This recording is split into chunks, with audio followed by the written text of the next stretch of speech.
Alors comment ça se passe pour l'instant pour l'équipe de France? Très bien, ça se passe très bien, on est bien placé pour le moment, on gère bien la course, la technique de course est bien étudiée, on respecte les consignes, pour le moment tout va bien.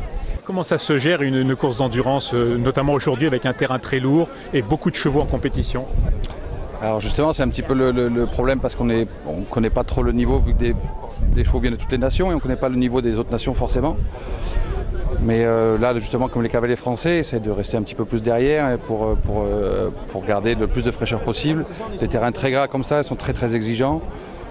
Donc oui, les Français en tout cas restent toujours un petit peu plus en retrait pour garder le plus de réserve et le plus d'énergie possible pour les fins de course qui peuvent être très rapides et éventuellement reprendre du temps sur les fins de parcours quand les premiers peut-être faibliront un petit peu, c'est ce qu'on espère en tout cas pour l'équipe de France. Ça va être une course par élimination en fait?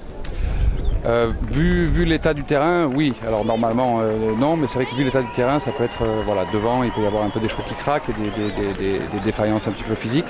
L'équipe de France veut surtout garder et préserver l'intégrité physique des chevaux et c'est ça le plus important avant la compétition. La compétition est très importante, mais voilà, on fait vraiment très attention au physique et à l'intégrité physique des chevaux.